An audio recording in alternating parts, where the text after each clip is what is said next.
Howdy y'all, welcome back to the Texian channel. This is episode 9, We Must Defeat the Chinese Communist Party. There was another video I was planning on doing this week. I was really excited about it. It's one of my favorite historical figures that I was going to talk about. But we had to push it off to next week. We'll do it next week because the news that we got this week from Iran and China is just too important to ignore.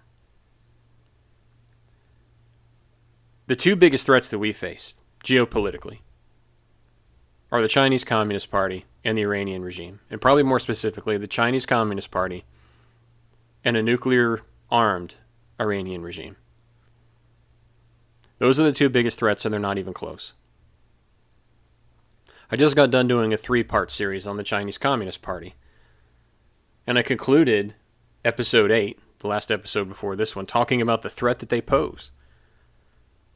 And how the CCP may end up being the worst regime and the most destructive regime that we've seen in the history of the planet. They're going to have technology that would make anything that the National Socialists or the Soviet Union or Pol Pot or any of these other entities that have done so much harm to people, they're going to have technology that is going to be way beyond the wildest dreams of some of these people. The Chinese will have it. They have nuclear weapons. They have highly advanced ballistic missiles. In episode 8, I linked to a DoD report on the strength of the Chinese military. I'll put the same link in the description here. You can go read it. And they talk about how the Chinese have pulled ahead in ballistic missile technology. You know, when we start talking about Iran and what they're looking for out of this deal, ballistic missiles are going to be a key part of it. But we'll talk about that in a minute. So the deal is a 25-year partnership. It's a quarter century in length. And they estimate it's going to be about $400 billion or so. That's going to be all outward FDI from China inward to Iran. That was my reading of it. $400 billion of investment from the CCP into Tehran, into the Iranian economy. They think this deal is going to increase the trade between the two countries from 20 billion, which is what they do now annually, about 20 billion US dollars a trade. By 10 years from time, in 10 years time, 10 years from now, they expect it to be $600 billion annually. What's that going to mean for any sanctions that we put against either one of these two countries? What's that going to mean for the economy of Iran? That's a massive amount of trade. It's going to mean economic development, increased tax revenues. It's a big deal. And I can't, in all of the coverage that I've looked at, I went out and I tried to find articles on this. I found a Fox News article that actually I think did a decent job. There was an article from the Independent, an article from Al Jazeera, an article from CNBC, and that was about it. I didn't look at CNN. They might have had one out there. And there could have been a couple of other organizations that maybe put one out there. But all the coverage that I read on this, every article that I read was downplaying it. Saying, well, it's kind of vague. We don't really know. Not really sure what's in it. Well, of course it's vague. For a number of reasons that we'll talk about. So, apparently this deal has been in the works for 5 years. Which would mean they started talking about it in 2015 or so. So, let me think. Let's go back in time. What was happening in 2015? Oh, that's right. China announced the Belt and Road Initiative. And we signed the Iran nuclear deal with Iran. Both of those events happened in 2015. And for some reason, the Chinese Communist Party and the regime in Iran said, you know what, why don't we start talking about a partnership deal? They've been working on it for 5 years. Countries don't work on things for 5 years if they're not important. And they certainly don't sign up for a quarter century commitment. None of the coverage I saw gave this any credit at all for being anything. It's incredible. The post-journalism age that we live in, it's astonishing to me. And I don't know, I mean, it has me doubting my own sanity. It's like, am I wrong? Am I crazy to think this? Our two biggest enemies just got together and signed a deal. And the Chinese Communist Party has clearly signaled its intention to be diametrically opposed to us. And by us, I mean the United States or the Western world. They signaled it in Alaska, and they're signaling it again here.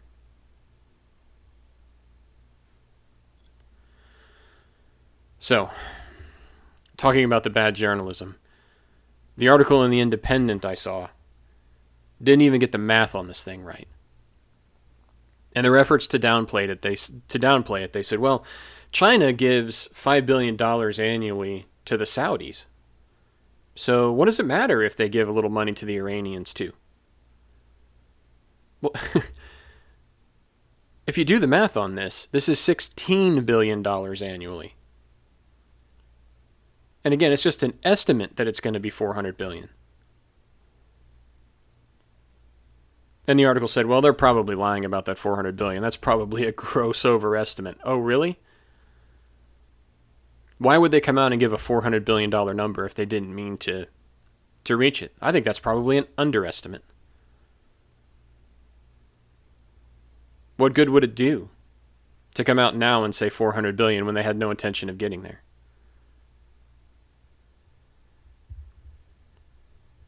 Makes no sense. And I can't believe the Independent. Anyway.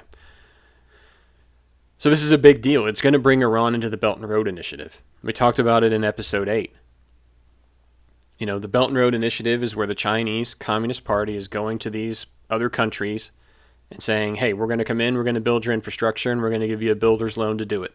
You're going to have to pay us back. And if you don't pay us back, well, then we're going to seize all your natural resources. We're going to seize your assets. What does Iran have? Oil. A lot of it. And oil is almost certainly the collateral that's against that $400 billion investment. Almost surely it is. And we talked about how the Belt and Road Initiative agreements are always vague. They have to be, because the Chinese Communist Party wants flexibility. They want to be able to respond to changes. This is a 25-year deal. Things can change in 25 days, 25 weeks, 25 hours. We just got a container ship stuck in the Suez Canal. And how much, international trade did that impact? God forbid one sank there. And we had months to try to get it out of the way. Or some sort of terrorist attack damaged the canal to make it impassable. God forbid any of that happens, but those are the types of things that can happen in a 25-year period, especially in a world as unstable as ours. So of course they want it to be vague. They're not going to commit themselves to anything. And, another kind of sentiment in some of these articles I read, well, maybe the Chinese are giving gifts. Maybe this is just the Chinese trying to move in and kind of get the Iranians on. Ladies and gentlemen, let me say it again. The Chinese Communist Party does not give gifts. They don't give gifts. That's not what the Chinese do. They have a reason for doing this. Here's a quote from Chinese Foreign Minister Wang Yi. He was the guy that in Alaska a couple weeks back, I just mopped the floor with Antony Blinken. Here's what he said. Our relationship, this is a quote, our relations with Iran will not be affected by the current situation, but will be permanent and strategic. End quote. So what he means there is, this is not about the wrangling over the sanctions with Iran in the Iran nuclear deal. That's not what this is about, at least not from the Chinese perspective. They have a permanent and strategic reason for doing this. I talked about them being a hegemonic threat on the Eurasian landmass. This is another piece of it. And it's probably the first step in a much broader scope of agreement between these two nations around energy, and defense. We'll talk about the defense piece of this in a minute. Right now, China is the number one importer of Iranian oil. Number one. The number one market for Iranian oil is China.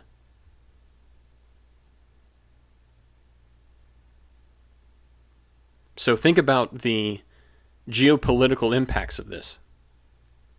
China's going to come in and make a massive investment in Iranian infrastructure. And they're the number one destination for oil that gets exported out of Iran. The Chinese communists now cannot and will not allow regime change to take place in Iran. They can't, and they won't.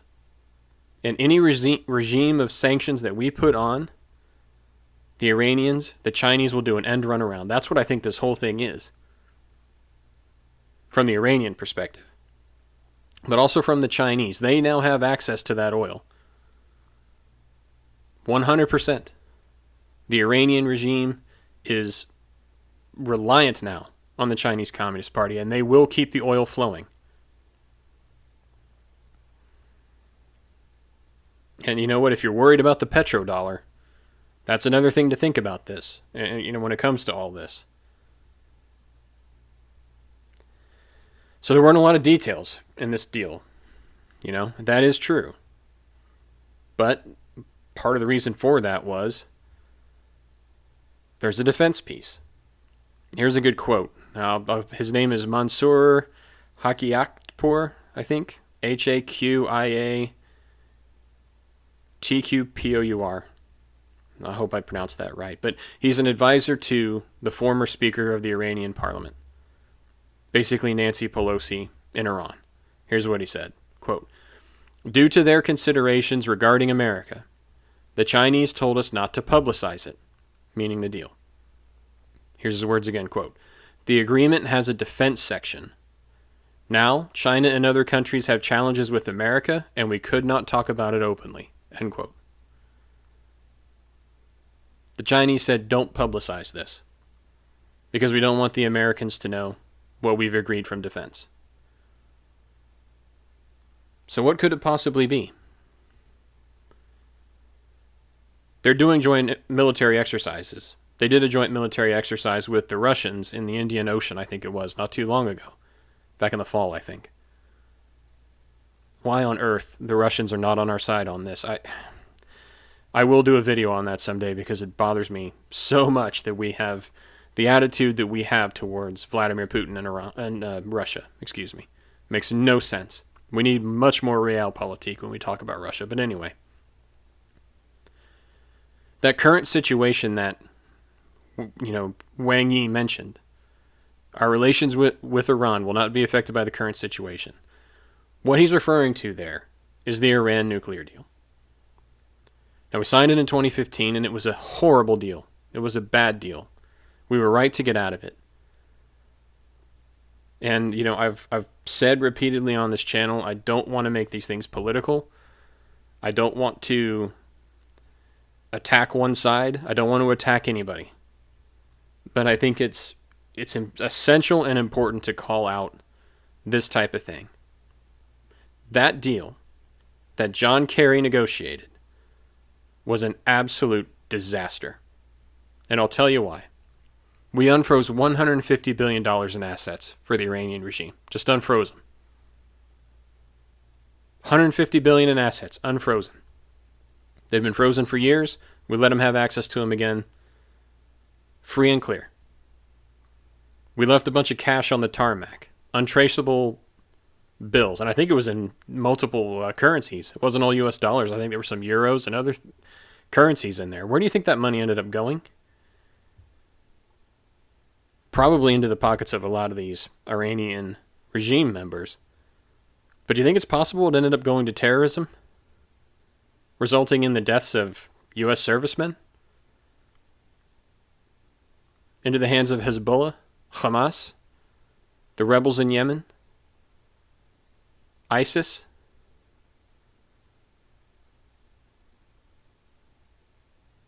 It's unbelievable. And how on earth we could do something that foolish,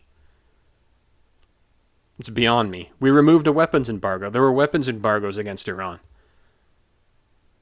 They couldn't import or buy a lot of this weaponry that was going to make them more of a threat to their neighbors. We lifted it. Go ahead, buy whatever you want.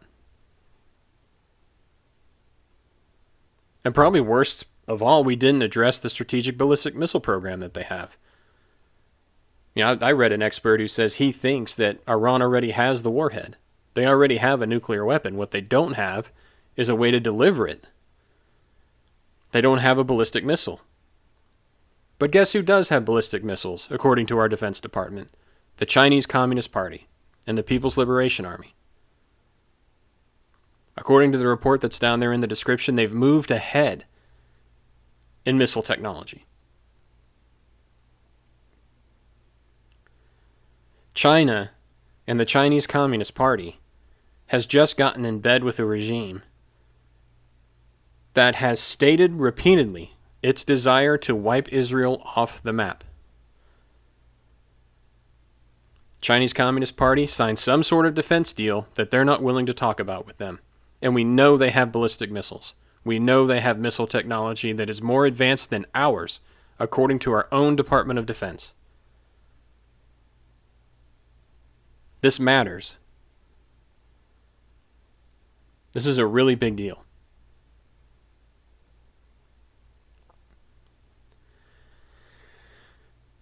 Ladies and gentlemen, time is running out to deal with this problem. And deals like this only make it harder for us to address it. This deal is going to solidify these two regimes in place and make it much harder to dislodge them.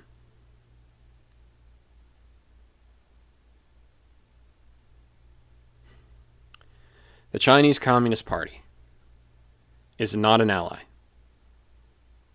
They are not a partner. They are not a friend. They are an enemy. And we are in a cold war with them, and it's high time we recognize that.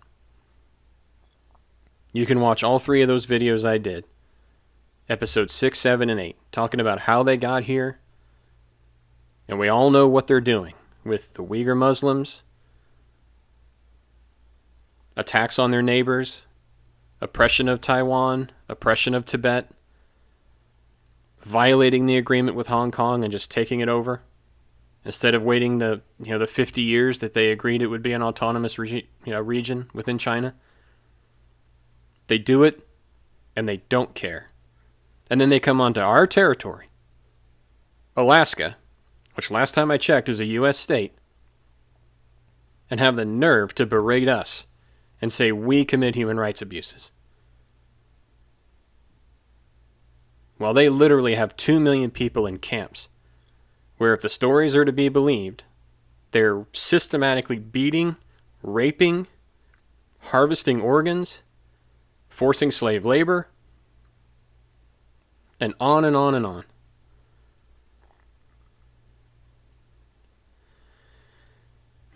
They're getting wealthier by the day. They're getting stronger by the day. And let's be honest, ladies and gentlemen, we are weakening by the day. They're ripping us apart. We talked about the Confucius Institutes on college campuses. Do you ever wonder why our college kids end up getting so radicalized? Then a lot of this division and violence that we saw over the last summer, where it all came from, where this ideology that gets pumped into the heads of our college kids comes from? Could it be that these Confucius Institutes that are at, 100 plus, I think it is, U.S. universities? 100 plus U.S. schools have them. UT and Texas A&M, to my knowledge, A&M certainly doesn't have one anymore. It closed it. I think UT at least turned down some cash from a Chinese billionaire, so that's a good sign. But is it possible that that's the source of a lot of this? That a lot of this tension and a lot of the infighting that we do as Americans is the Chinese Communist Party using social media, using its influence on college campuses, and frankly, using its bought and paid for politicians like Mitch McConnell, like Eric Swalwell, and yes, like Joe Biden too, to rip us apart, weaponize us against one another, have us fighting over transgender bathrooms while they encroach on Taiwanese airspace, as we just learned, while they go and sign a deal with the Iranian nuclear regime. Iranian nuclear regime, that's a Freudian slip. With the Iranian regime, probably with an effort to get them the ballistic missile that they need in order to completely and fundamentally shift the balance in the Middle East.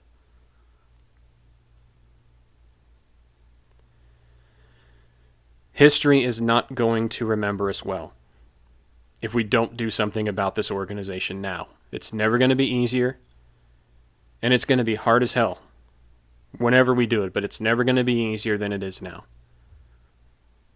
Time is short. And there are so many people on this planet that are counting on us today, much less future generations. I said in the last video, if we don't do something about it, history will not look kindly on us, and I stand by that.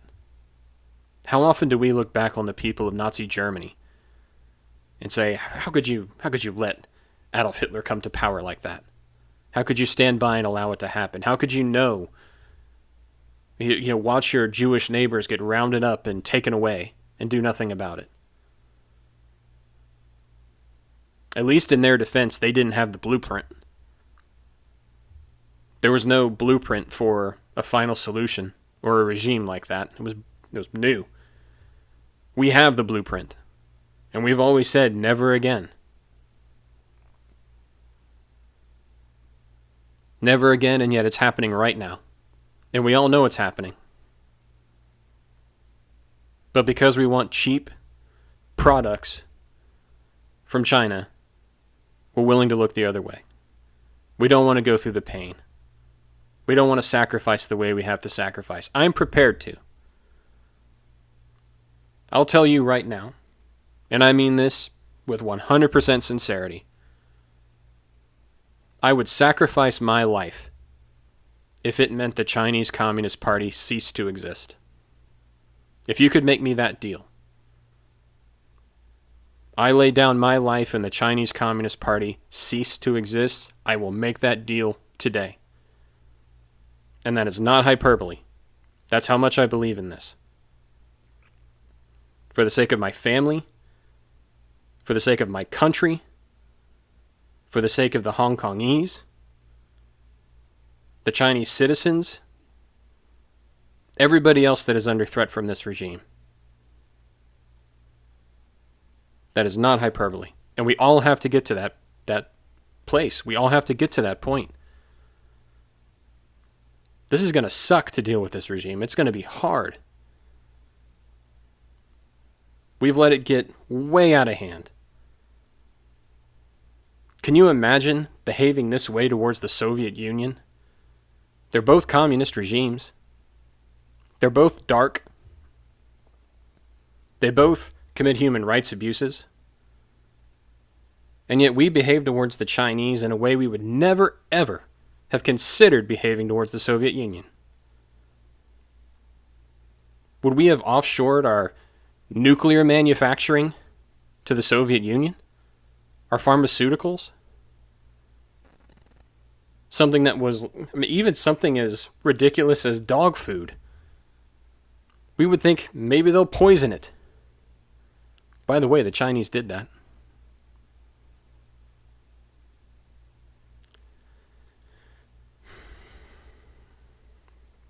I want to put my name down very clearly as being foursquare against this regime. I'm a nobody. I think I've got 2 subscribers on my channel as I'm cutting this video right now. I have an audience of virtually 0. And it's entirely possible that nobody will ever hear this video other than me. And it could be that many of you will hear this video and think this guy's a lunatic.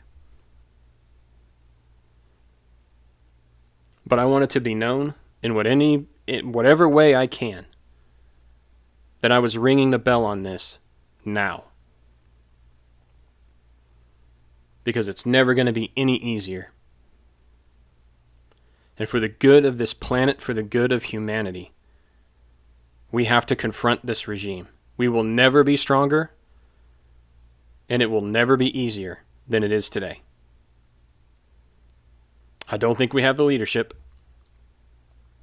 and I definitely don't think we have the will in our people to do it. But maybe, just maybe, if enough people wake up and recognize what's going on through videos like this and other voices that are out there talking about this,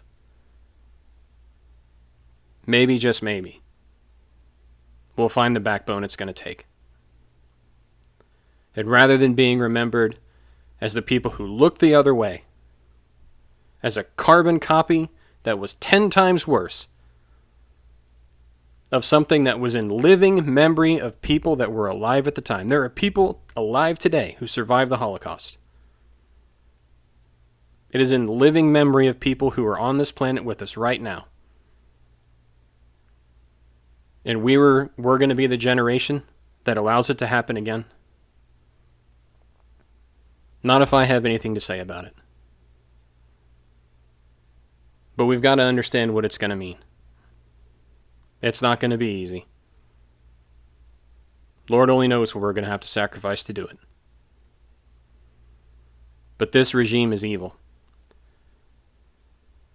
It is aligning against us. It is aligning against Western civilization. It is aligning against the very things that pulled us out of the muck and the mire of the Middle Ages. That got us to the point where we have incredible things like YouTube and the internet.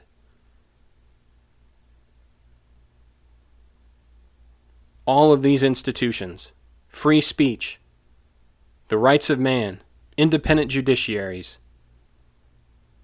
the rule of law, they are lining up against all of it.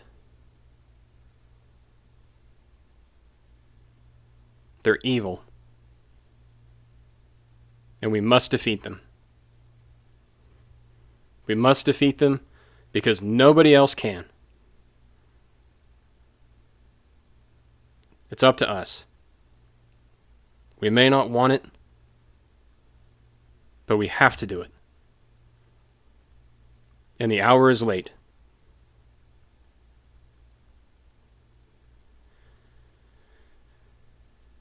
I show this screen at the end of every one of my videos.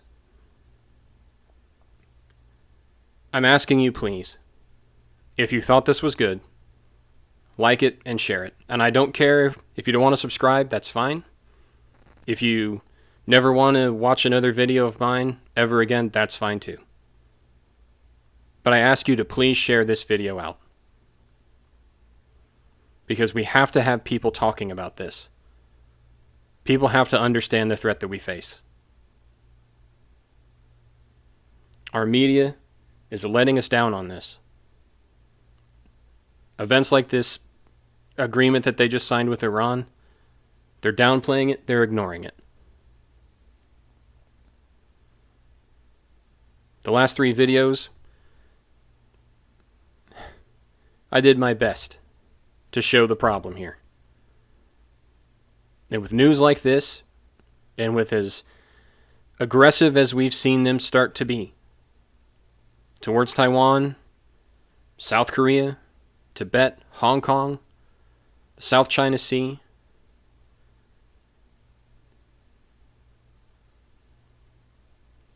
the hour's late. Spread the word. Please. If it's not my video, find another one and spread that.